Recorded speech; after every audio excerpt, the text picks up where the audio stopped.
قل هذه سبيلي أدعو إلى الله على بصيرة أنا ومن اتبعني وسبحان الله وما أنا من المشركين.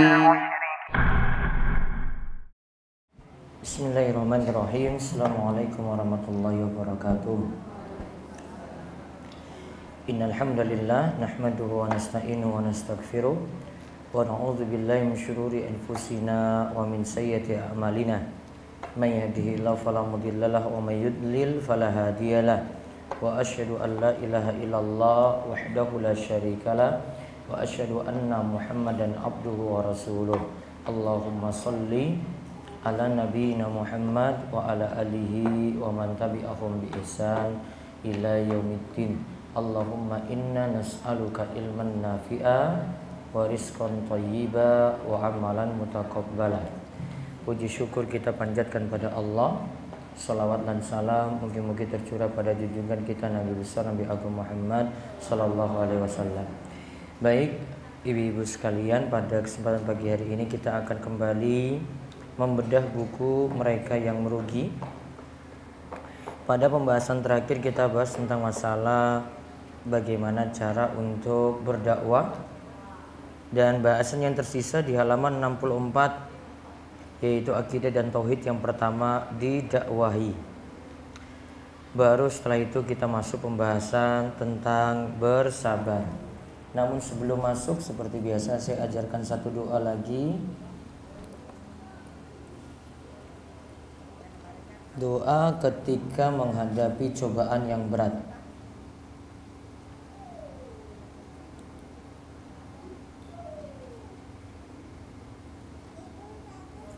Bisa dicatat doanya. Doa ketika menghadapi cobaan yang berat.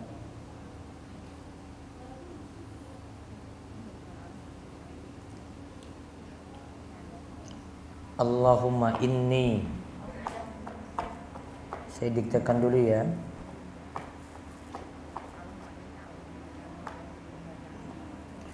Allahumma inni a'udzu bika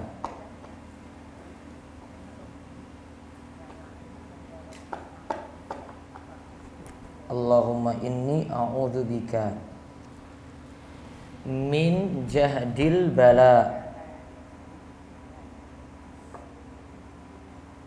min jahdil bala,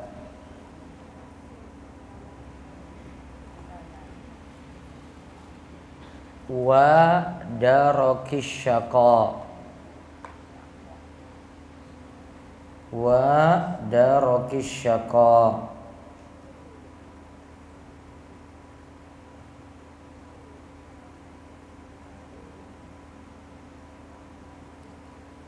wa darakis syaqa,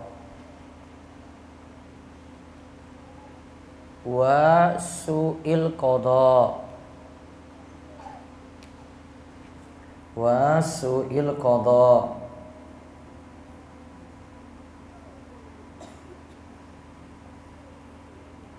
wa su'il qada, wa syamatatil a'da, wa syamatatil,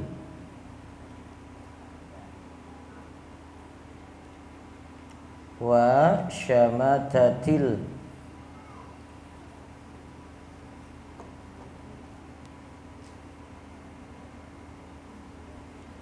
a'da.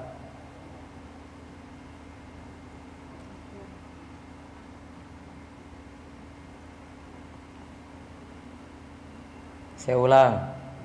Allahumma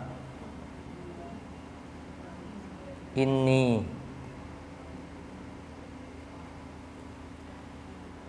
a'udzu bika min jahdil bala wa darakis syaqa wa su'il qadha wa syamatatil a'da. Tulis artinya.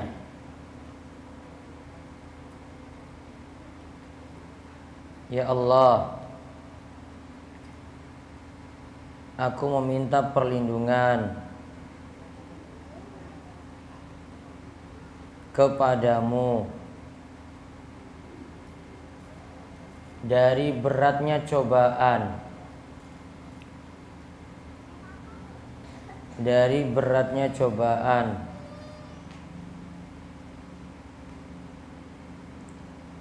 dari kesengsaraan yang hebat, dari kesengsaraan yang hebat, dari takdir yang jelek, dari takdir yang jelek, dan dari kegembiraan musuh, dan dari kegembiraan musuh atas kekalahan.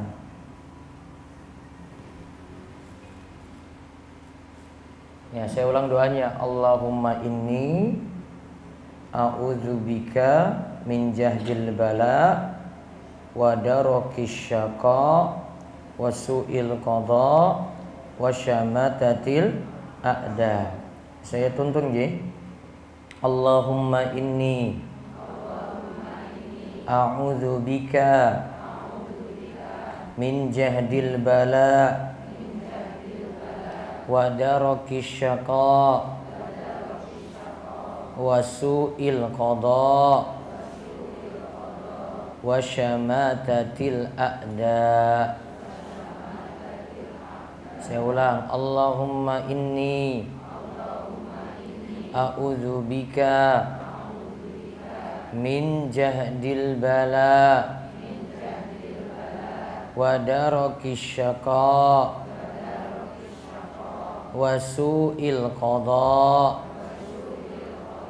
wa syamatatil a'da. Jadi artinya, ya Allah, aku minta perlindungan kepadamu dari beratnya cobaan, dari kesengsaraan yang hebat, dari takdir yang jelek, dan dari kegembiraan musuh atas kekalahan. Jadi kita minta perlindungan dari 4 hal. Dan ini diperintahkan oleh Nabi SAW. Beliau katakan dalam hadis dari Abu Hurairah bahwasanya beliau bersabda, ta'awwadhu billah min jahdil bala wa darakis syaqa wa su'il qada wa syamatatil a'da. Muttafaqun alaih. Mintalah perlindungan kepada Allah dari 4 hal tadi, yaitu dari cobaan yang berat, dari kesengsaraan, dari takdir yang jelek, dan dari kegembiraan musuh atas kekalahan. Itu nanti silakan diamalkan. Coba dibaca sarengan. Allahumma inni a'udzubika min jahdil bala wa darakis syaqa wa su'il qada wa syamatatil a'da. Lagi. Allahumma inni a'udzubika min jahdil bala wa darakis syaqa wa su'il qada wa syamatatil a'da. Itu silakan dibaca kapanpun. Kalau punya problem-problem itu insyaallah akan membantu untuk mengatasinya. Baik, kita langsung lompat ke pembahasan tentang bersabar di buku halaman 71. Bersabar. Silakan lihat di buku di halaman 71. Sabar itu berarti al-habsu. Sabar itu berarti al-habsu. Artinya menahan diri pada sesuatu dari sesuatu. Menahan diri pada sesuatu dari sesuatu.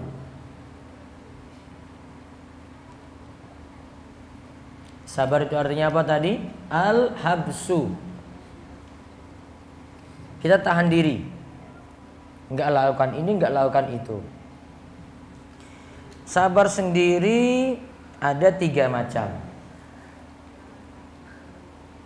Ya, sabar sendiri itu ada 3 macam.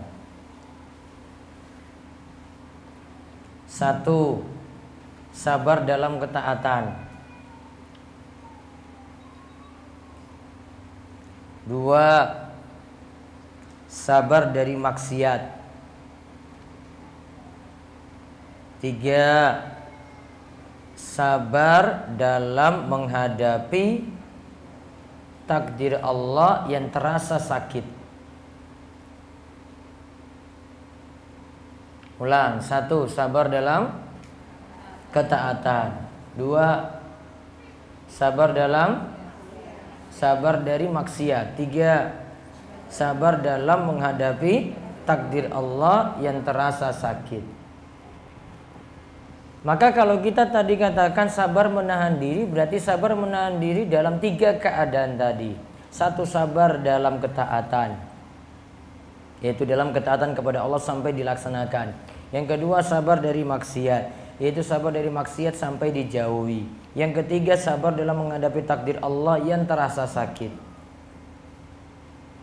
3 ini dijalankan, nantinya akan mendapatkan pahala yang besar dari bentuk sabar, yaitu Allah katakan innama yuwaffas sabiruna ajrahum bighairi hisab. Sesungguhnya orang yang sabar akan mendapatkan pahala tanpa hisab, tanpa batas. Nah, sekarang kita lihat rincian satu persatu dari 3 macam bentuk sabar tadi. 1. Sabar dalam ketaatan.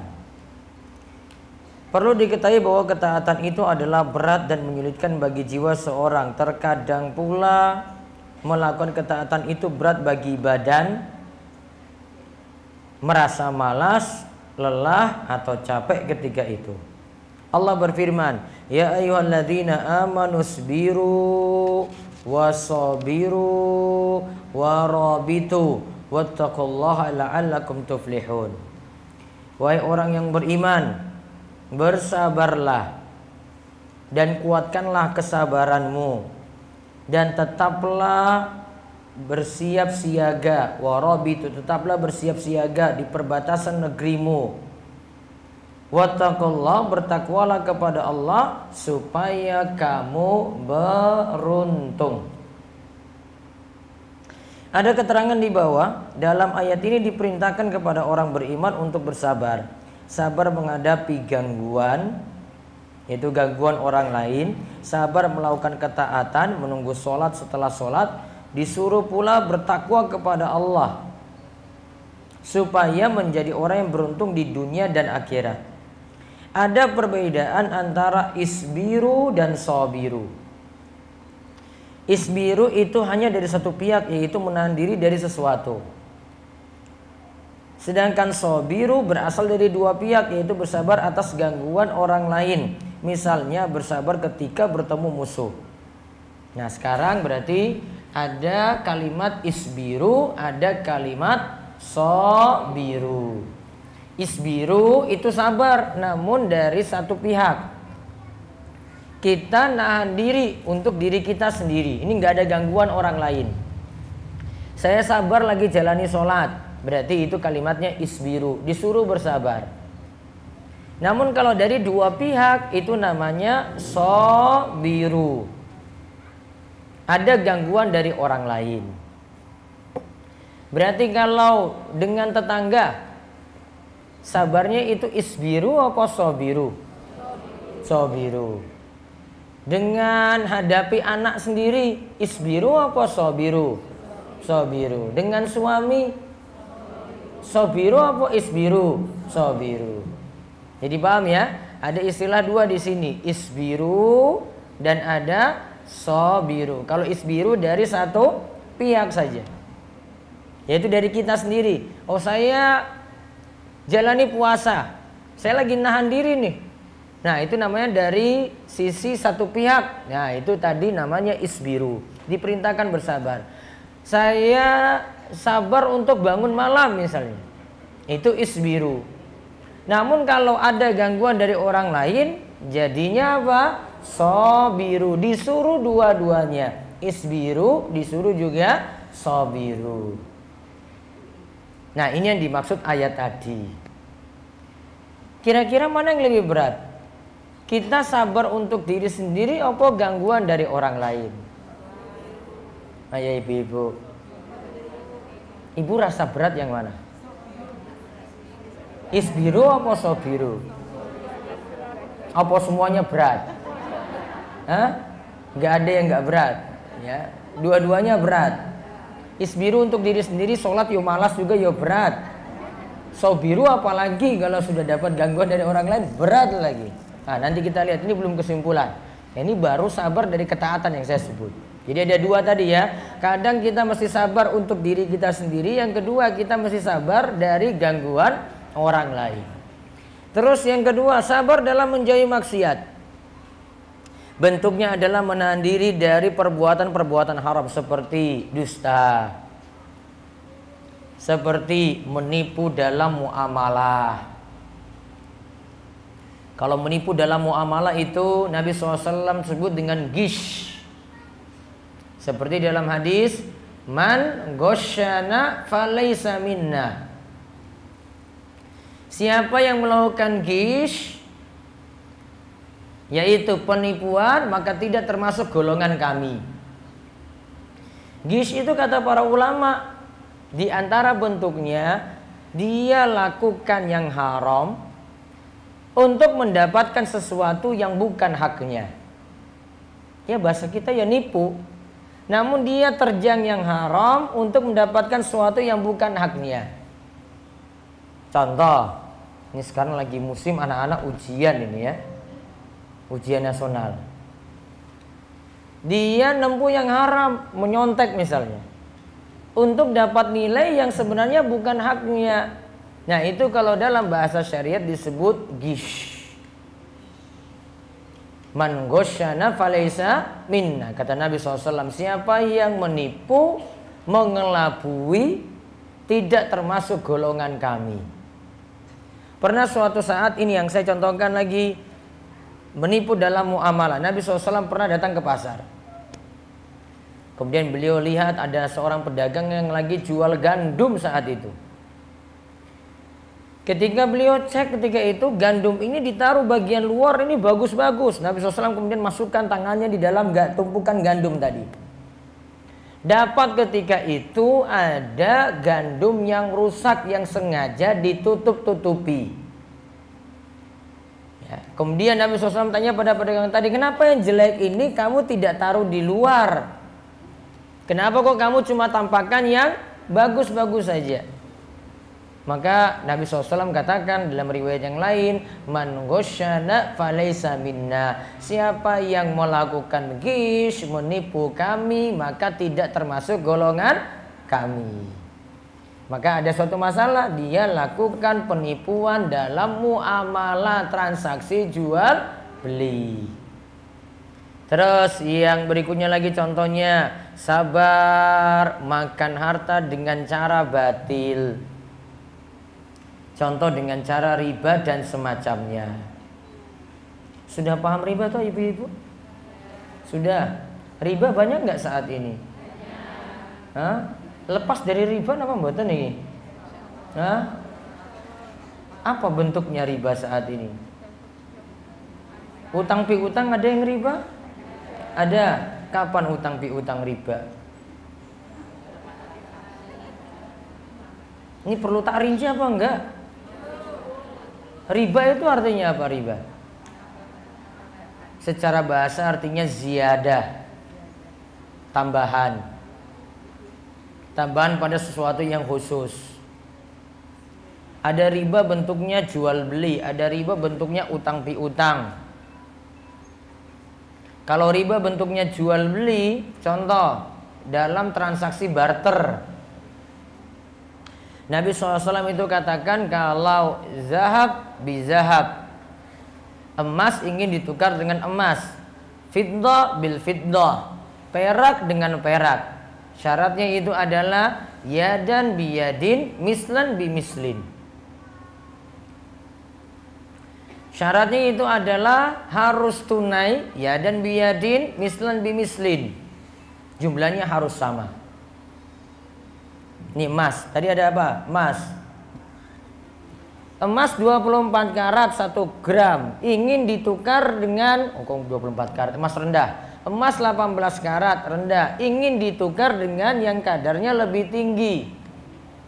Disyaratkan 2. Apa syaratnya tadi? Tunai. Kemudian yang kedua, apa tadi yang kedua? Jumlahnya harus sama. Ya, jumlahnya harus sama. 1 gram ya ditukar dengan 1 gram walaupun beda kualitas. Kata Nabi SAW, jika tidak seperti itu maka termasuk riba. Itu contoh ada tambahan. Karena biasanya kalau sudah beda kadarnya tadi, gramnya bertambah kan? Karatnya tadi beda, gramnya bertambah kan? Kalau di barter langsung nggak boleh. Syarat barter langsung harus jumlahnya sama. Mislan bimislin yadan biyadin. Ibu nggak bisa protes hadis ini, nggak bisa. Ini hadis. Strateginya gimana kalau gitu, Bu? Strateginya gimana? Ini 18 ingin dapat yang lebih tinggi. Apa yang jual dulu? Yang rendah dijual dulu, dapat uang, kemudian beli yang baru. Itu caranya. Itu contoh ada riba. Contoh lagi. Tadi riba kan tambahan. Bisa jadi tambahan dalam utang piutang.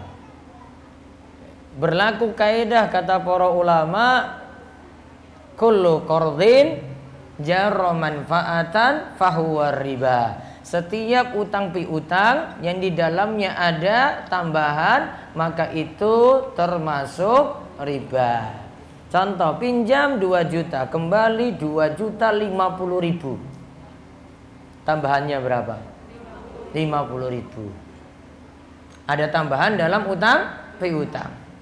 Namun kalau kita jual beli modal 2 juta, untung jadinya 2.050.000, boleh nggak?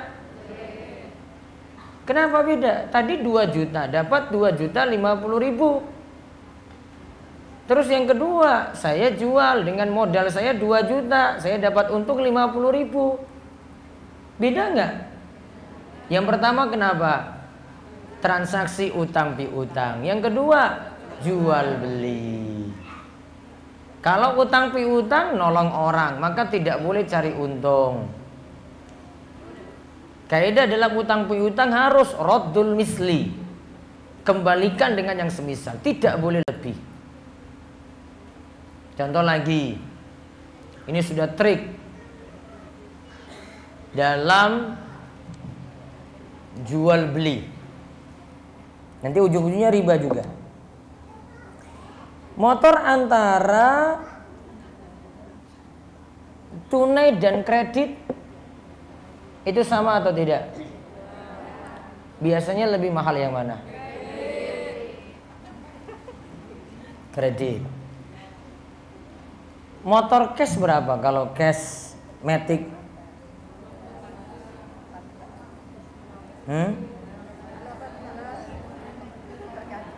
Berapa? Matic berapa?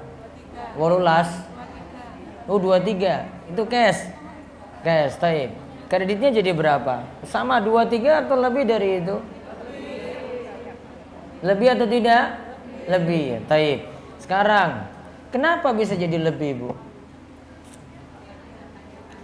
Motor di dealer kan? Taib.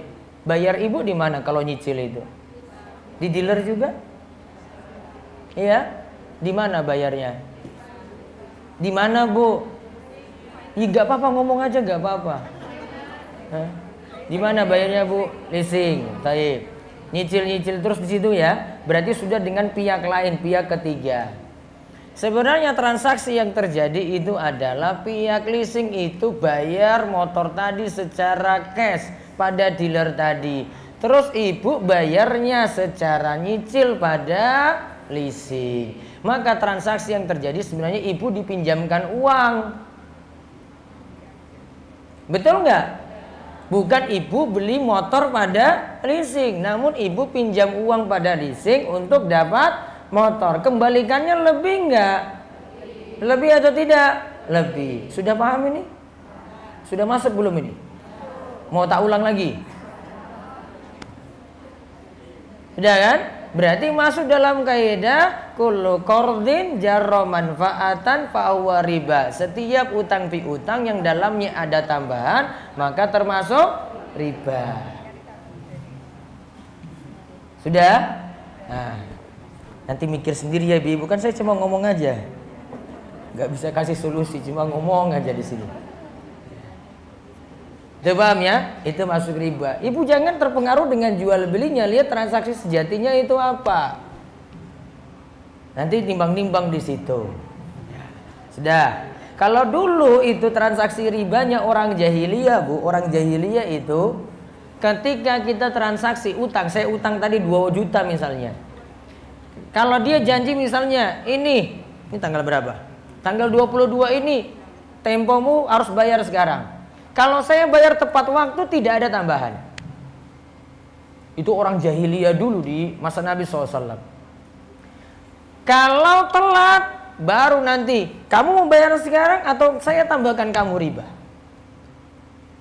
Kalau telat baru nanti ada tambahan. Setelah dia minta tempo lagi, tambahan lagi waktu, baru ada tambahan. Itu ribanya orang jahiliyah. Kalau kembalikan tepat waktu nggak ada tambahan. Paham, Bu? Kalau sekarang bagaimana? Sejak ibu pinjam pertama sudah ada tambahan apa belum? Hah? Sudah ada tambahan apa belum? Berarti jahiliyah mana, Bu? Ya, jahiliyah sekarang apa jahiliyah yang dulu? Nah, riba sekarang lebih jahiliyah dari orang jahiliyah. Ibu baru mulai sudah ada tambahan itu dan ibu tanda tangani lagi. Paham kan? Ini belum berlanjut nih. Terus solusinya apa kalau mau beli motor, Bu?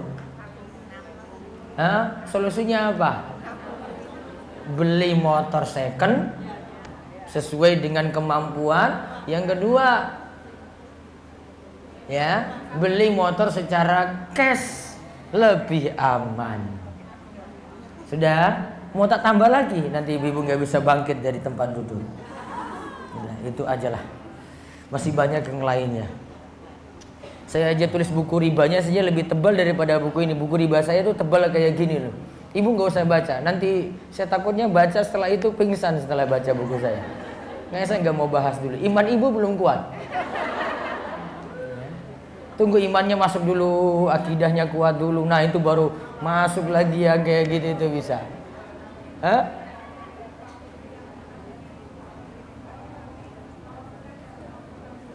Nanti saya jelaskan. 0% itu tadi ya. Sudahlah, Bu. Nanti nggak usah tanya riba ya. Nanti ibu nangis-nangis kalau saya jawab. Ya, mungkin nggak usah tanya. Tanya yang lain nanti. Tanya tentang masalah suami saja. Kalau tanya riba saya nggak mau jawab lagi. Saya cuma singgung aja tadi. Kenapa saya bahas panjang lebar lagi nanti di sini? Terus, sabar dalam menghadapi maksiat apa? Sabar dari berzina. Sabar dari minum minuman keras. Minuman keras itu masuk golongan khamr. Khamr apa artinya, Bu? Khamr? Minumannya memabukkan. Khamr itu kalau Nabi SAW definisikan, khamr adalah kullu muskirin, setiap sesuatu yang memabukkan. Kullu muskirin khamrun wa kullu muskirin haramun. Setiap yang memabukkan masuk khamr, setiap yang memabukkan itu haram. Maka syaratnya disebut khamr ketika memabukkan.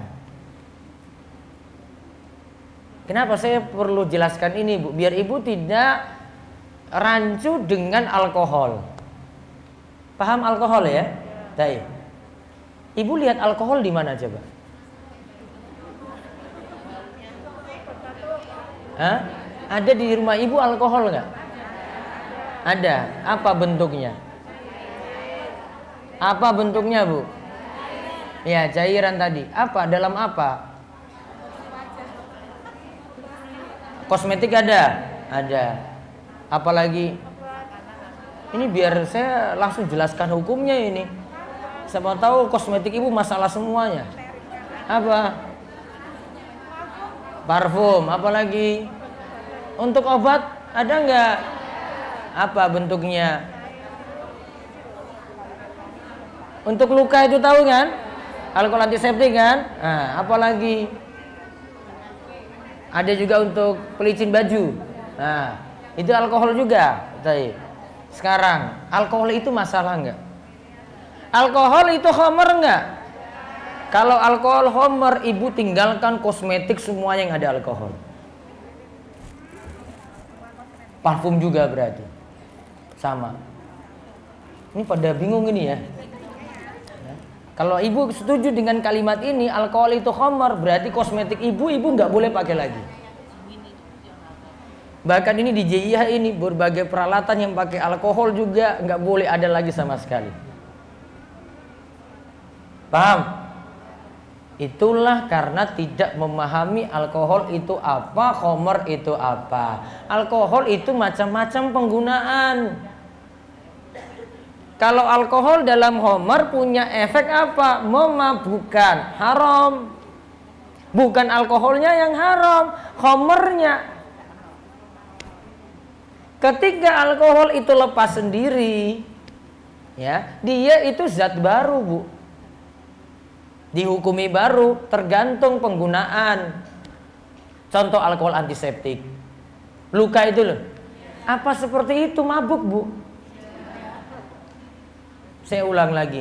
Apa ibu pakai kayak gitu mabuk? Tahu kapan mabuk coba, Bu? Bisa jadi ibu hirup atau bisa jadi minum. Ketika hirup ini, hirup aja, baunya gitu, mabuk. Ada efek mabuk nggak? Nggak. Minum, berani? Berani? Nah, sama pada parfum juga ada alkoholnya kan? Nah, alkohol di situ fungsinya untuk narik biar di spray nanti keluar dalam bentuk spray. Makanya kalau alkoholnya itu, kalau untuk parfum yang oles, nah ini oles nih, ini oles. Nah, ini nggak ada alkohol, ya. Ini cuma murni ud, nggak haru. Ya. Ini tidak ada alkoholnya karena nggak perlu disemprot.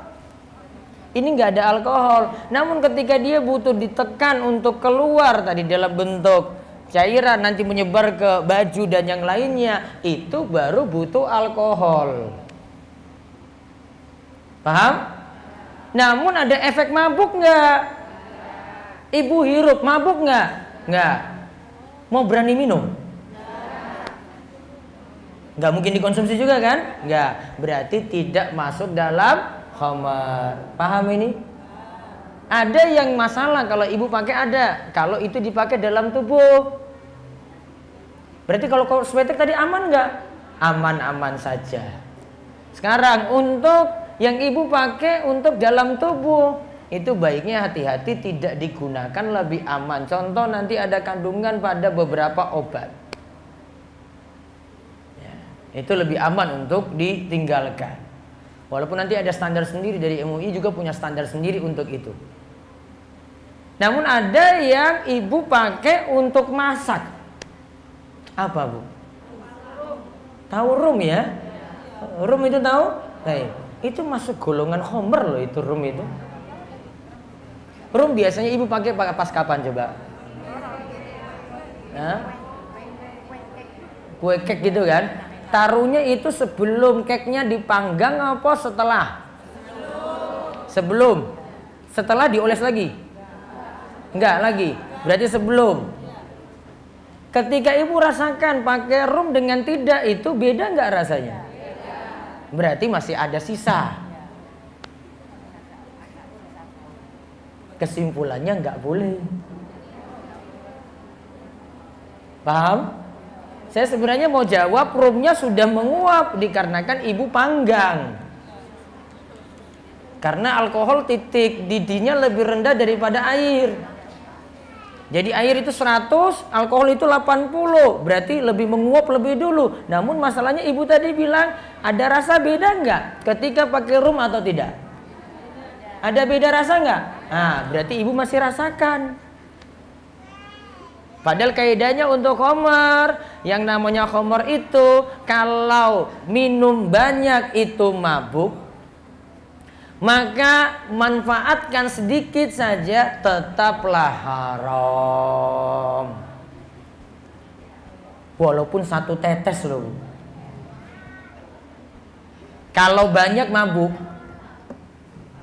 kan ada yang minum minuman keras itu kalau 1 botol belum mabuk. Dia minum 1 kerat itu baru mabuk. Ya kan? Apa dengan 1 botol itu jadi boleh? Enggak. Kalau banyak itu mabuk, maka minum sedikit juga tetap haram. Maka kaidahnya berlaku seperti itu. Pada rum tadi. Berarti amannya gimana? Dipakai atau tidak? Tidak. Paham ya? Ya, wes kenal lagi. Apa? Tape. Kenapa dengan tape? Kan nggak ada alkoholnya, ada alkoholnya. Kalau lama-lama mengalami proses fermentasi, baru nanti muncul alkohol. Kalau langsung dikonsumsi nggak masalah. Nggak masalah, Bu. Sudah, saya orang kimia jadi saya tahu.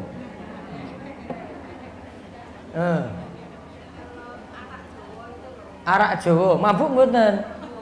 Ya sudah. Pakai luar tubuh untuk apa? Tapi itu arak untuk mabuk tadi, nggak boleh. Sebagian ulama hukumi, bahkan ini kebanyakan ulama hukumi khamr itu najis. Berarti ibu kalau pakai itu berarti berobat dengan yang najis. Boleh nggak berobat dengan yang najis? Tidak boleh. Tadawwaw wala tadawwaw biharam. Nabi SAW itu katakan berobatlah, namun ingat gak boleh berobat dengan yang haram. Najis itu haram disentuh. Paham ya? Nah, lanjut lagi. Itu baru khamr nih. Sudah kredit dibahas, khamr lagi dibahas. Terus mencuri. Contoh apa yang mencuri ini ya? Nih, mangga punya tetangga. Terus rantingnya itu jatuh di tempat ibu. Ya kan? Ada kayak gitu kan? Lewat pagar ibu. Boleh diambil nggak? Ya? Ah, ini kan sudah masuklah halaman saya, Ustadz. Siapa suruh pohonnya kayak gitu dia nggak ngambil-ngambil? Boleh nggak? Nggak boleh. Itu haknya siapa? Yang punya. Berarti kalau jenengan nggak setuju dengan ini, bilang sama yang punya, Bu, ini kan sudah lewat halaman saya, ganggu, daun-daunnya itu jatuh di tempat saya. Bu, kalau baik ya saya dikasih mangganya gitu. Nah, baru boleh. Karena asalnya milik yang punya. Walaupun jatuh tempat ibu. Namun kan asalnya batangnya itu milik yang punya tadi kan. Maka kalau mau ngambil tetap minta izin ke dia. Ya. Sama juga dengan hal kalau saat ini misalnya menggunakan software bajakan di laptop itu loh. Tahu ya? Sering kan? Pakai Windows-nya kek, pakai program-program aplikasinya kek. Itu sama mengambil hak orang lain tanpa izin. Terus solusinya bagaimana? Solusinya bagaimana, Bu? Konsekuensi dari beli laptop, ya konsekuensinya ya beli softwarenya juga ya original. Sama seperti beli laptop tadi. Kalau enggak usah punya laptop. Itu konsekuensi. Beli ini barang ini, mau pakai lagi yang lain-lainnya di dalam aplikasinya. Konsekuensinya harus pakai yang asli. Kalau tidak, kita ngambil hak orang lain walaupun yang buat itu orang kafir. Saya berikan logika sederhana. Uang motor orang saja, ada motor orang di situ. Boleh nggak kita pakai gitu? Saya sudah, ini ada kuncinya ketinggalan terus saya bawa gitu. Nanti kembalikan lagi. Boleh nggak? Nggak boleh. Walaupun kamu alasan, wah dia kan orang kafir, saya pakai motornya saja. Boleh? Nggak boleh. Itu hak orang. Mau pakai motornya dengan izinnya dulu. Nggak izin, ya kita rampas hak orang lain, melakukan pelanggaran. Maka dituntut lagi bersabar. Oh ini hak orang lain, nggak boleh diambil. Maka misalnya anak ibu itu mau beli laptop, konsekuensinya ibu juga belikan software-softwarenya yang ada. Kalau butuh yang original, ya original dia beli. Kalau nggak usah pakai laptop. Ya. Rentalan aja terus. Konsekuensi kalau punya sesuatu harus dia miliki, ya berarti dalamnya juga, spare partnya dan lain juga harus asli sebagaimana yang dituntut. Tidak boleh langgar hak orang lain. Karena ini sering mahasiswa tanya-tanya kayak gini terus. Saya cuma jawab kayak gini aja. Konsekuensimu kamu punya laptop, harus juga aplikasinya yang ada, kamu harus beli juga asli sebagaimana laptop tadi. Terus juga kita tahan diri dari berbagai macam maksiat lainnya. Seseorang harus menahan diri dari hal semacam ini sampai dia tidak lagi mengerjakannya. Ini tentu saja membutuhkan pemaksaan dan menahan diri dari hawa nafsu yang mencekam. Jadi dalam menghadapi maksiat juga butuh sabar. Sabar dalam menghadapi maksiat. Yang ketiga, sabar dalam menghadapi takdir yang terasa pahit. Tolong dibedakan Bu kalimat. Kalau ini takdir Allah, artinya Allah yang berbuat, semuanya itu baik. Namun kalau takdir ini ada pada kita, pada manusia, ada yang manusia rasakan itu baik, ada yang rasakan itu jelek. Dari penilaian kita sebagai manusia, bukan dari penilaian Allah. Kalau dari Allah bagaimana? Semua takdir itu baik. Ingat ya, dicatat baik-baik nih. Semua takdir dari penilaian Allah, semuanya itu baik. Sampai pun musibah-musibah besar bagi kita. Namun dari sisi kita manusia, takdir itu kita rasakan baik, enak kita rasakan. Ada takdir yang kita rasakan pahit. Namun boleh nggak kita katakan Allah itu kejam sekali, tertetapkan kepada kita takdir kayak gini? Boleh nggak? Nggak boleh. Semua takdir yang Allah tetapkan itu baik. Sampai pun ibu dapat musibah, sampai pun ibu dapat penyakit, sampai pun dapat problem dalam rumah, sampai pun dapat anak seperti ini, dapat suami seperti ini, ya. Semua perbuatan Allah yang tetapkan itu baik. Kita yang nanti rasakan ada yang baik, ada yang buruk. Paham ini ya? Jadi tolong dibedakan. Menurut penilaian Allah dengan penilaian kita beda. Maka kalau ibu pahami kayak gini, enak hadapi musibah, enak hadapi sesuatu. Lagi sakit enak. Oh saya rasakan gak enak nih. Namun tahu, oh Allah pasti tetapkan ini baik. Ini ada hikmah-hikmah yang besar di balik itu semuanya. Enak kan Bu hadapi kayak gini kan? Enak. Makanya saya tadi ajarkan doa tadi itu. Allahumma inni a'udzubika min jahdil bala wa daraki syaqa wa su'il qada wa syamatatil a'da. Itu hafal itu, mau hadapi musibah apapun itu hadapi enak. Kita kenapa kok sudah dapat sesuatu yang menurut kita itu jelek, kok kita doa biar nanti berubah perasaan kita ini. Oh kok saya hadapi ini jadi enak ini ya. Karena saya tahu di balik itu Allah tetapkan hikmah-hikmah yang terbaik.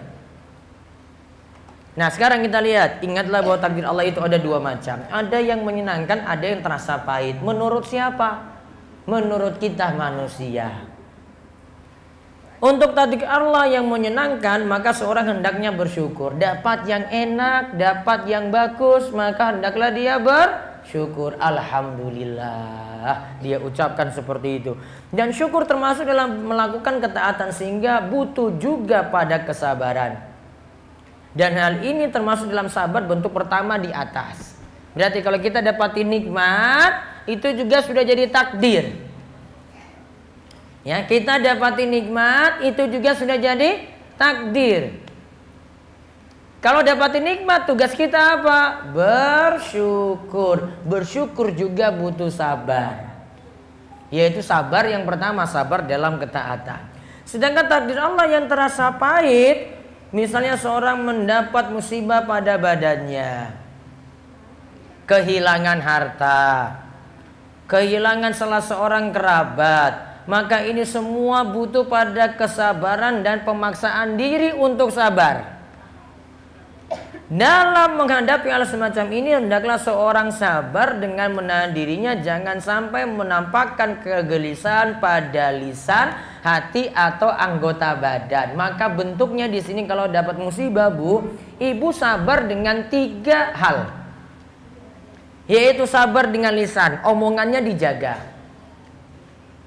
Yang kedua, sabar dengan hati, hatinya juga dijaga. Jangan sampai protes pada takdir. Yang ketiga, anggota badannya juga dijaga. Gimana Bu jaga anggota badan? Ada kan yang ketika dapat musibah, dia lihat sesuatu gelas, dia pecahkan. Iya kan? Ada. Tangannya gerak untuk mukul sesuatu. Lihat kaca, kaca dia pecahkan. Mungkin kalau dia nggak sabar lagi lihat istrinya, dia pukul istrinya. Padahal istrinya nggak salah apa-apa. Ada lagi nggak sabar lagi, ya. Ada dia punya kendaraan, punya apapun, dia lakukan sesuatu, nunjukkan diri tidak sabar di situ. Maka disuruh anggota badan juga harus ditahan untuk sabar. Jadi sabar itu dengan lisan, kata-katanya dijaga. Ya, ibu caci maki, ibu marahin takdir, ibu protes pada takdir, dicatat juga itu. Itu sudah menunjukkan tidak sabar. Ya, ada bentuknya dengan hati. Hatinya menggerutu, protes, kok kenapa bisa jadi kayak gini, kayak gini. Ada juga anggota badan mesti ditahan. 3 ini ibu jaga, ibu jalankan 3 rukun sabar. Jadi sabar punya 3 rukun. Sabar dengan lisan, sabar dengan hati, sabar dengan anggota badan. Contoh, hadapi suami. Maka praktekkan 3 tadi, Bu. Sabar dengan apa dulu? Dengan lisan. Suaminya buat jengkel sekali. Bisa nggak omongannya dijaga, Bu? Bisa nggak? Latihan. Ini makanya ngaji nih biar latihan sabar ini. 2 apa? Sabar dengan apa tadi? Hati. Hatinya nggak banyak berkeluh kesah. Yang ketiga apa? Sabar dengan anggota badan. Nggak usah marah-marah dulu, sabar, tahan-tahan dulu. Jangan ibu punya perabotan nanti malah dihancurkan sendiri. Sudah hancur baru menyesal. Ini gara-gara suami lagi. Walaupun berat nggak gitu tahan seperti itu, Bu? Berat nggak? Berat, apalagi ibu-ibu. Maka butuh kita ngaji, iman itu nambah supaya belajar kayak gini nih. Ada satu waktu ibu diuji untuk itu. Nanti kita akan lihat hadisnya ini. Coba kita lihat hadisnya. Ada seorang wanita lagi tidak sabar karena anggota keluarganya meninggal dunia. Judulnya sini sabar itu pada awal musibah. Anas bin Malik itu berkata, Nabi SAW pernah melewati seorang wanita yang sedang menangis di sisi kuburan. Ini bukan lagi ngantar jenazah ke kubur, berarti dia lagi ziarah kubur. 2 hal berbeda ya, Bu ya. Yang pertama itu tadi ngantar jenazah ke kubur, baiknya untuk wanita tidak ikut. Ngantar jenazah ke kubur, baiknya untuk wanita tidak ikut. Kenapa, Bu? Tadi wanita paling tidak bisa nahan nangisnya, tangisannya nggak bisa ditahan. Apalagi itu keluarga yang dia cintai. Maka makruh untuk ibu pergi ngantar jenazah ke kubur. Hukumnya makruh, nggak sampai haram, karena tidak dilarang tegas. Yang kedua, ziarah kubur untuk wanita. Boleh nggak? Boleh. Ini hadisnya ini. Karena Nabi SAW lihat wanita ini lagi ziarah kubur. Berarti ziarah kubur bagi ibu-ibu boleh. Kecuali kalau ini, saya sebutkan ini tidak berlaku nanti ketika ibu berada di tanah suci, nanti ketika mau ke kuburan Baqi. itu bagi wanita tidak diperbolehkan sama sekali. Karena masalahnya fikih mazhab Hambali yang berlaku di sana tidak membolehkan dengan berbagai macam alasan. Jadi saya sebutkan pendapat ini, nanti ibu praktekkan beda ketika di tanah suci. Nah, terus Nabi SAW katakan pada perempuan ini yang sedang nangis-nangis nih di kubur. Nabi SAW katakan, ittaqillaha wasbiri. Bertakwalah kepada Allah dan bersabarlah. Siapa yang nasihati ini? Nabi Shallallahu Alaihi Wasallam. Kemudian wanita ini malah nyebut, ilaika anni, pergi sana. Karena wanita ini nggak balik lihat siapa yang ngomong, cuma bilang aja pergi kamu dari sini. Kemudian Nabi SAW tinggalkan dia. Kemudian wanita itu berkata, menjauhlah dariku, sesungguhnya engkau belum pernah merasakan musibahku dan belum mengetahuinya. Kemudian ada yang mengatakan pada wanita tadi bahwa yang tadi berbicara adalah Nabi Shallallahu Alaihi Wasallam. Baru dia kaget, ya Allah, tadi saya marahin Nabi berarti. Maka ketika itu wanita tersebut kemudian pergi ke rumah Nabi SAW, mendatangi rumah beliau. Kemudian wanita ini tidak mendapati seorang yang menghalangi dia masuk pada Nabi SAW. Kemudian wanita ini berkata, maaf wahai Rasulullah, sebelumnya aku belum mengenalmu. Lalu Nabi SAW bersabda, innamas sabru indas sodamatil ula. Yang namanya sabar itu ketika pertama kali mendapatkan musibah. Bukan di tengah-tengah musibah, bukan di akhir musibah, namun di awal musibah. Bukan semuanya sudah hancur dulu baru dia tutup closing statement, saya sabar. Gelas sudah hancur, perabotan sudah hancur, baru sudahlah saya sabar sekarang ini. Sabar dituntut dari kapan, Bu? Ketika pertama kali mendapatkan musibah. Nah, itu lagi diuji. Paham ya Ibu ya? Berarti dituntut sabar dari awal. Kemudian di sini juga menunjukkan wanita itu lebih sulit sabar. Karena dia nggak tahan tadi ketika di kuburan. Padahal dia cuma ziarah di situ. Ziarahnya nggak masalah, namun Islam itu ajarkan kalau mau pergi untuk ngantarkan jenazah sampai ke kubur, baiknya tidak ikut, itu lebih baik. Ya, daripada dia pergi nanti ya sulit dia nahan tangisnya.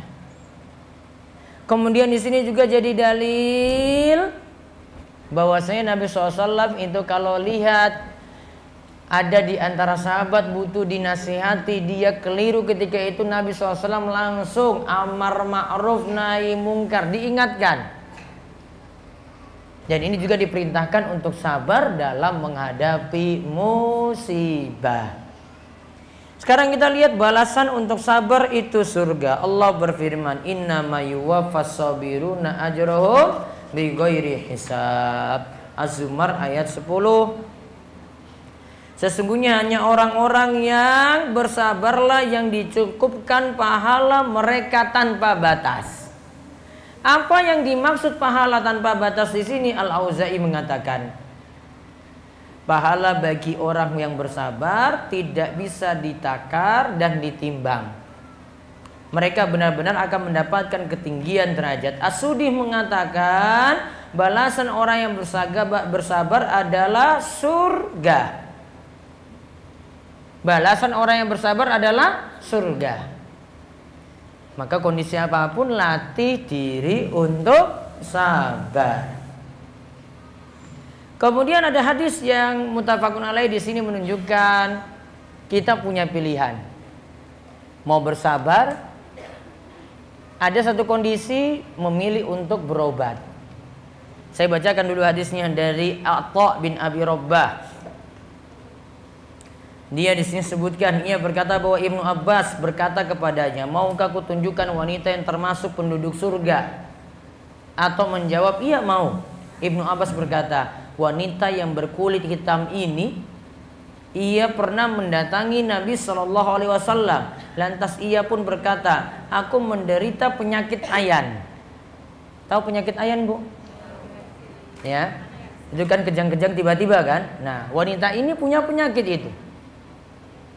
Dan auratku, kata wanita ini, sering terbuka karenanya. Kalau dia datang penyakit ayan tadi, dia kejang-kejang, auratnya itu kebuka. Maka berdoalah kepada Allah untukku. Wanita ini bilang pada Nabi SAW, berdoalah pada Allah supaya penyakit saya ini sembuh.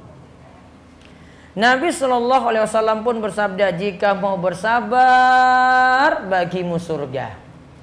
Jika mau apa? Bersabar, bagimu surga. Jika engkau mau, aku akan berdoa kepada Allah supaya menyembuhkanmu. Berarti Nabi SAW mau berdoa pada Allah supaya wanita ini sembuh.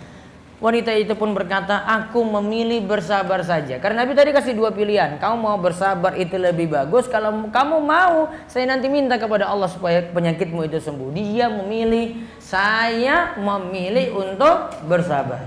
Wanita pun itu berkata, aku memilih bersabar. Namun dia kata lagi pada Nabi SAW, ya Rasulullah, aku cuma minta saja.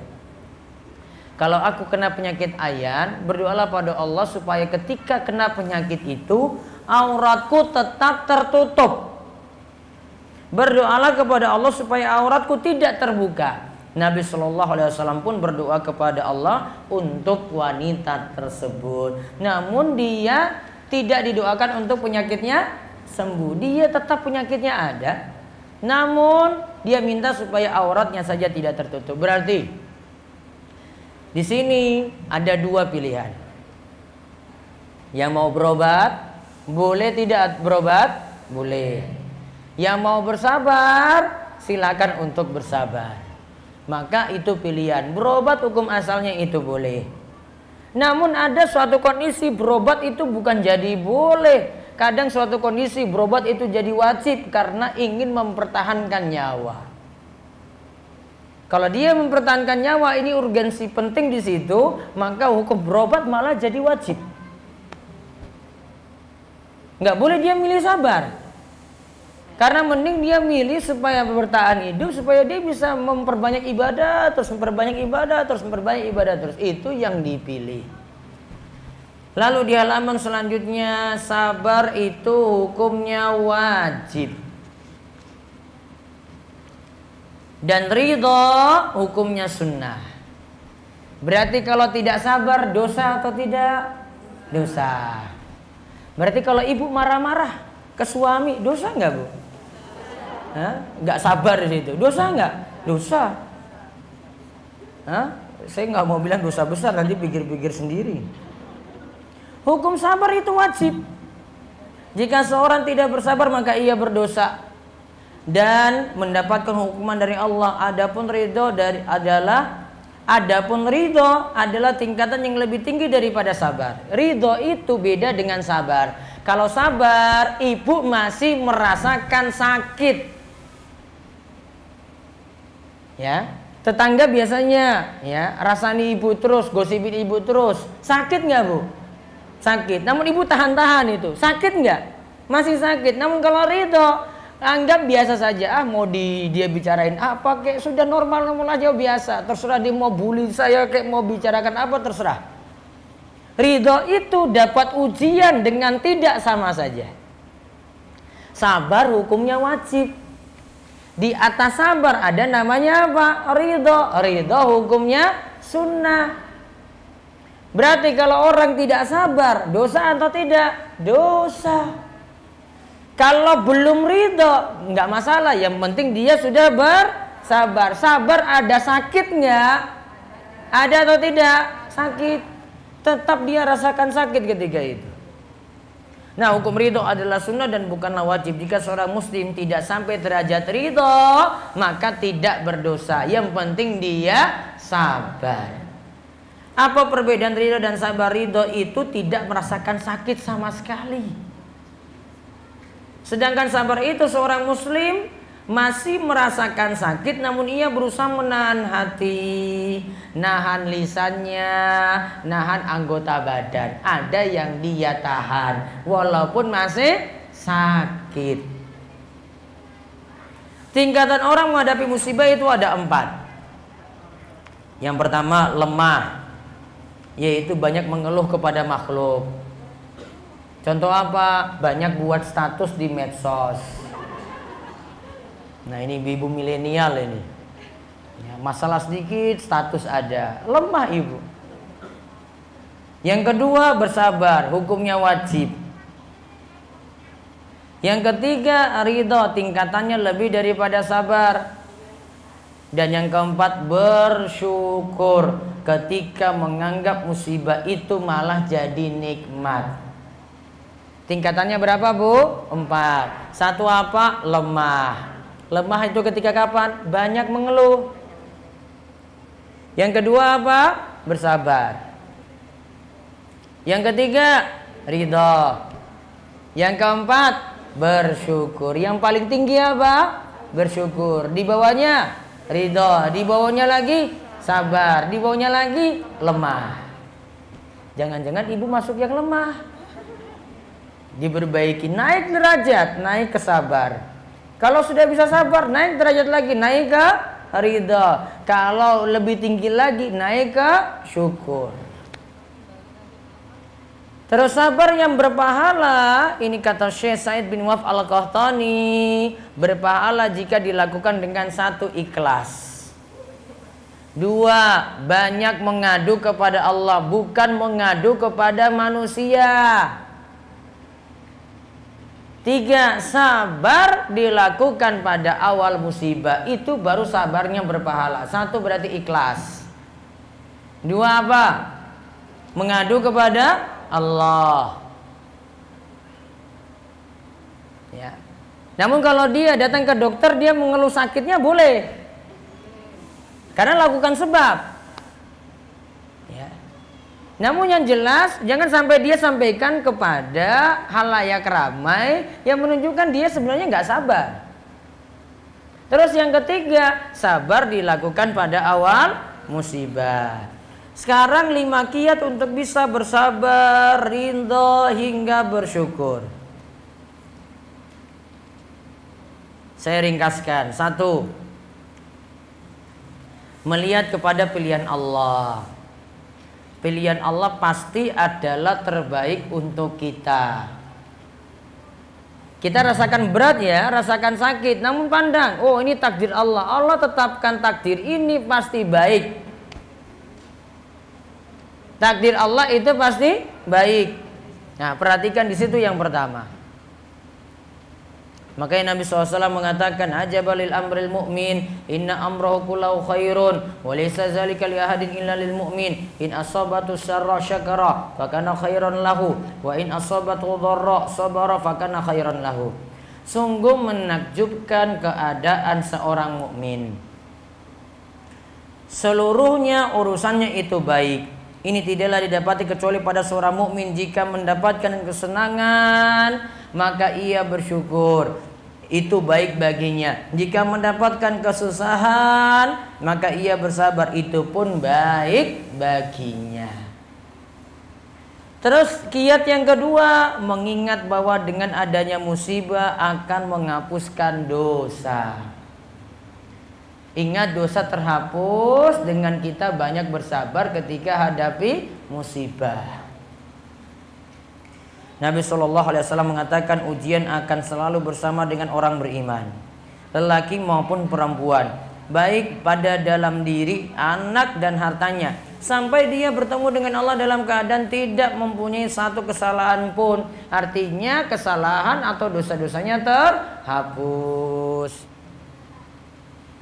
Terus kiat yang ketiga, kalau kita memandang musibah yang menimpa kita masih lebih ringan dan Allah masih menyayangi kita, sedangkan musibah yang menimpa lainnya itu lebih berat. Jadi pandang musibah kita masih lebih ringan, musibah yang menimpa yang lainnya itu lebih berat. Contoh musibah pada para nabi ujiannya lebih berat daripada musibah yang menimpa kita. Makanya Nabi SAW mengatakan, iza usiba ahadukum bi musibatin falyaskur musibatuhu bi fa inna a'zamul masaib indahu. Jika salah seorang di antara kalian tertimpa musibah, maka ingatlah musibah yang menimpa diriku. Musibah padaku tetap lebih berat dari musibah yang menimpa dirinya. Terus yang keempat, hendaklah melihat pada akibat dari musibah. Karena musibah tersebut membuat kita rajin berzikir, berdoa, dan semakin dekat kepada Allah. Itu tambah kata dekat ya. Dan semakin dekat kepada Allah. Jadi hikmah di balik musibah itu, kita makin rajin berdoa, makin rajin berzikir, makin rajin ibadah. Sebelumnya belum ada musibah, malas sholat malam. Sebelumnya nggak ada musibah, malas berdoa. Allah kasih musibah, dia tunduk ketika itu. Langsung merasa lemah dan butuh pada Allah. Doanya makin banyak, sholatnya makin rajin, dan seterusnya. Terus yang kelima, mengingat pada balasan sabar dan ridho begitu besar.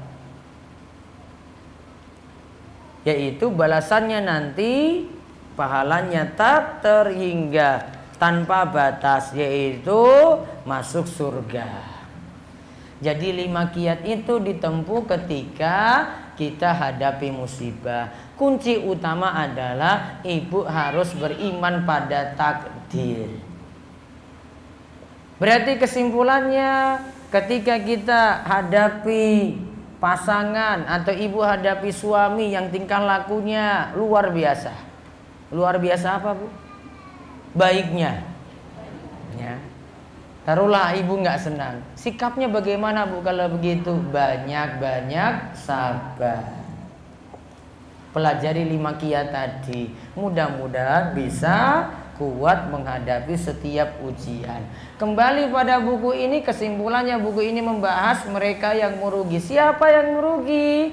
Yaitu ketika orang itu tidak beriman, tidak beramal soleh, tidak berdakwah, tidak bersabar. Berarti untuk selamat dari kerugian apa? Berimanlah, beramal solehlah, berdakwahlah, kemudian bersabarlah. 4 ini ibu jalankan, maka akan selamat dari kerugian. Wallahu a'lam bishawab. Buku kecil ini selesai. Insyaallah pertemuan berikutnya akan lanjut dengan buku baru dengan judul Belajar Loyal. Masih kelanjutan dari kitab Salah Satu Usul karya Syekh Muhammad bin Abdul Wahab.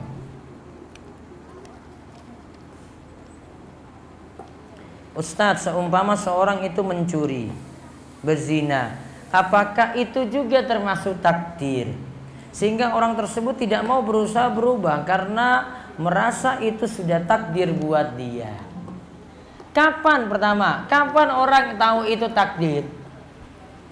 Ketika sudah terjadi apa belum, Bu? Ketika sudah terjadi apa belum? Ketika sudah terjadi. Berarti sebelum terjadi, sebelum dia mencuri, sebelum dia berzina, dia tahu itu takdir apa tidak? Tidak.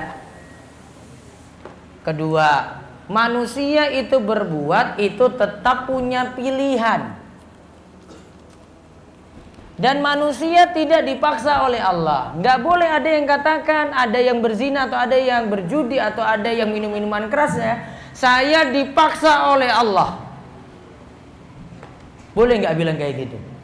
Dia sudah habis selingkuh nih, terus keluar, saya habis dipaksa. Atau itu pilihannya sendiri? Itu pilihannya sendiri. Maka tidak boleh ada yang beralasan dengan takdir, karena masing-masing manusia punya pilihan. Paham ya, Bu ya? Berarti kita punya pilihan. Tidak boleh beralasan dengan takdir. Sehingga kesimpulannya, tidak boleh beralasan dengan takdir untuk bermaksiat. Atau kalau maksiatnya sudah terjadi, tidak boleh beralasan dengan takdir. Suami saya belum mau sholat. Setiap saya ajak dan ceramai, wah jangan ceramai, Bu. Dia hanya diam saja. Anak pun jika ada ayahnya mengikuti seperti ayahnya juga tidak mau sholat. Tapi jika hanya saya sama saya, anak mau taat. Bagaimana saya harus menyikapinya? Ibu jangan ceramahi suami. Asalnya laki-laki tuh nggak mau diceramahi oleh ibu. Ibu datang terus suruh suami duduk dulu. Mas, ini saya tadi baru belajar nih dengan Ustadz Abdul. Saya mau kasih tahu dulu beberapa nasihat. Mau terima nggak kira-kira suami ibu? Enggak. Ibu jangan jadi ustazah di rumah. Ya, posisi ibu bukan di situ. Berarti sikapnya gimana, Bu? Ya, yang pertama, ibu tunjukkan tingkah laku yang baik, bahwasanya ibu sudah berubah. Sekarang lebih memperhatikan ibadah.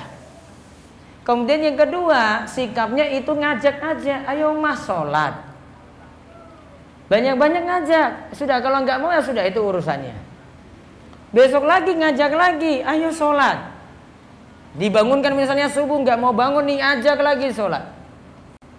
Asalnya kayak gitu, ngajak dulu. Tunjukkan lagi ibu mau berubah. Untuk anak ibu yang ngajak terus. Mudah-mudahan dengan ibu ngajak anak ibu, pelan-pelan suami juga mau nuruti ibu karena anak mau berubah. Ya, jadi sifatnya ngajak itu lebih enak daripada ibu ceramai. Asalnya laki-laki itu nggak mau didikte banyak oleh istri. Asalnya laki-laki kayak begitu. Ya, jadi diubah cara untuk menyampaikan saja. Insya Allah nanti pelan-pelan dengan ibu banyak doa, memperbaiki diri, suami nanti juga akan berubah.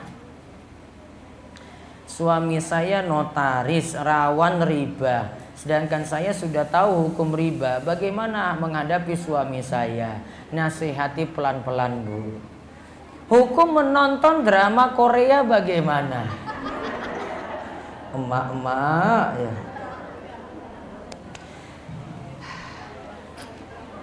Apa keunggulannya drama Korea, Bu? Saya sampai sekarang ini belum tahu ini drama Korea itu kayak bagaimana. Keunggulannya apa, Bu? Cuma menang putih aja kan? Sudahlah, tinggalkan yang nggak manfaat kayak gitu, Bu.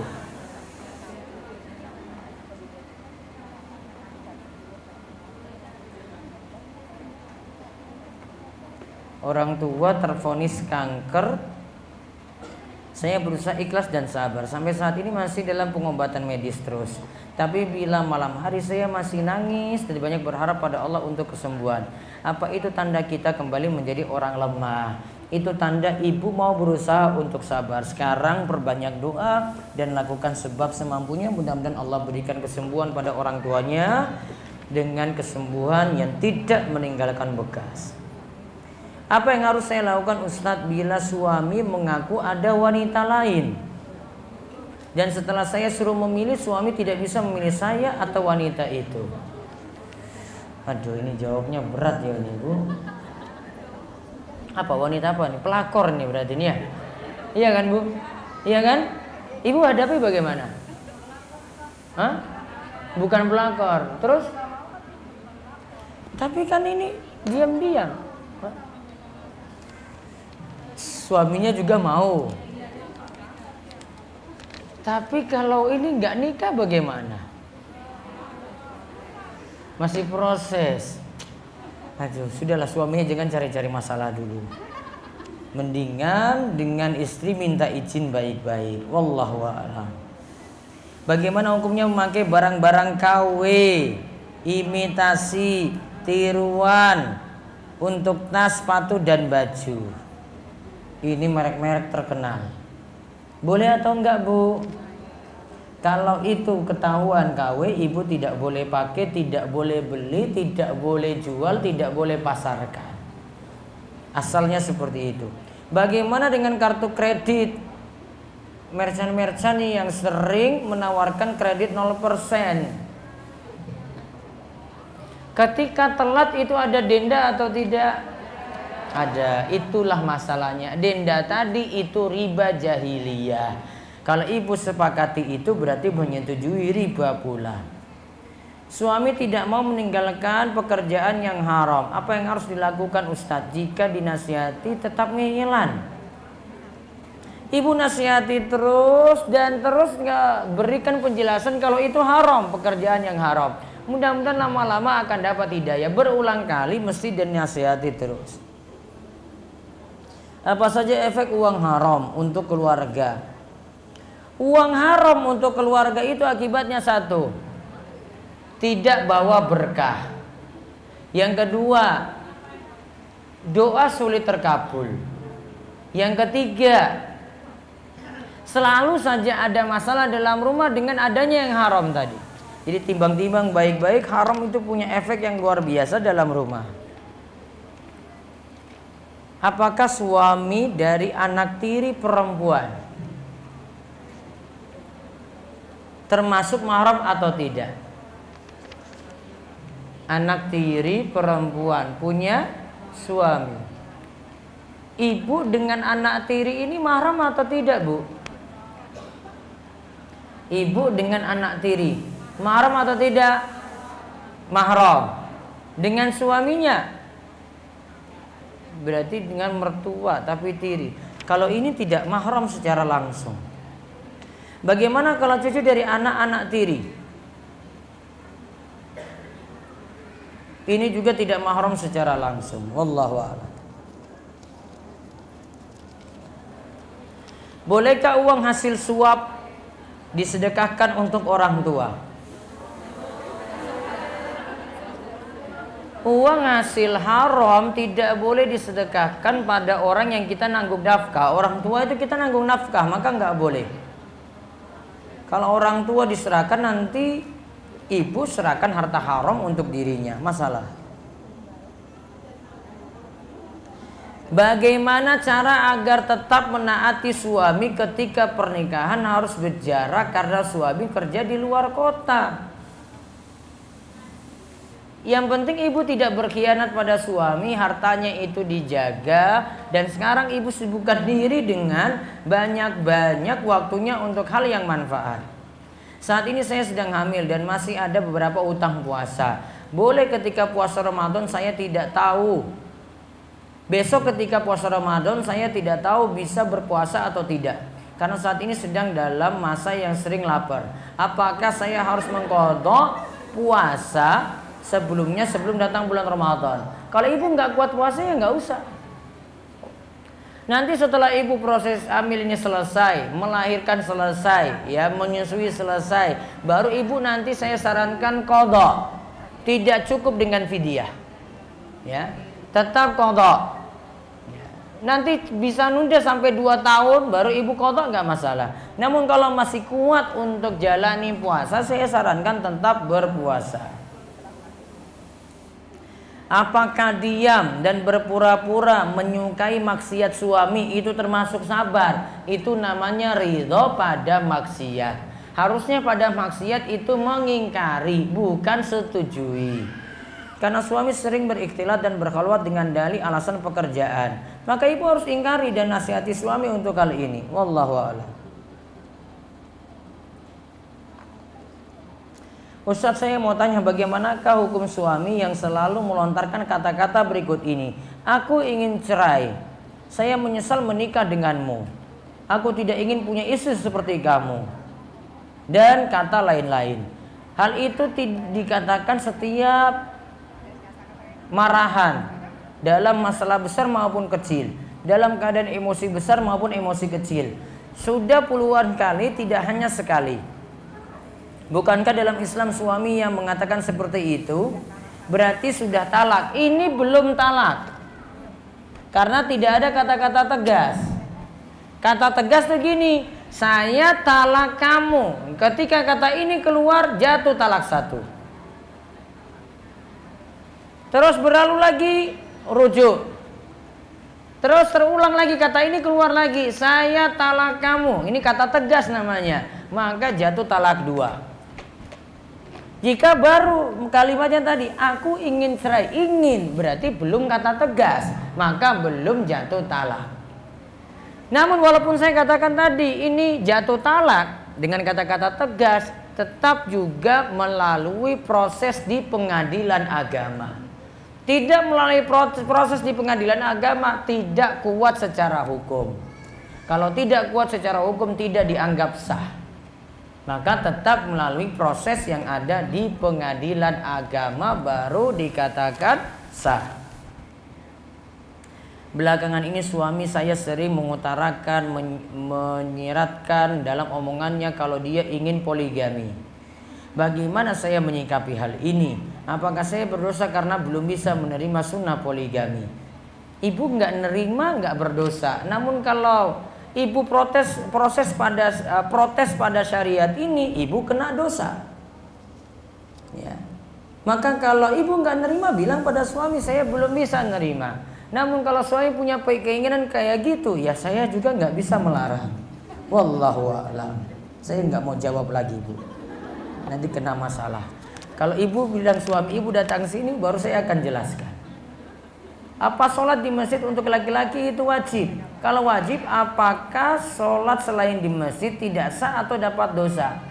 Sholat berjamaah bagi laki-laki wajib. Berjamaah cuma ada ketika pergi ke masjid. Maka laki-laki pergi ke masjid hukumnya wajib. Ustaz, gimana kalau kita sudah terlanjur beli yang bajakan? Ganti beli yang original. Terus yang bajakan gimana? Dihapus, dijual nggak boleh karena bajakan. Bagaimana menurut pandangan Ustadz jika ada beberapa teman mengikutkan anaknya dalam daftar kartu keluarga orang lain hanya agar anaknya masuk sekolah favorit? Ini pengelabuan nggak, Bu? Pengelabuan. Kakak ortunya Sleman, yang diikutkan orang lain yaitu di kota lain, nggak boleh. Masuk dalam hadis apa tadi? Man ghosyana falaisa minna. Siapa yang menipu maka tidak termasuk golongan kami. Suami saya jika mendapatkan masalah di pekerjaannya,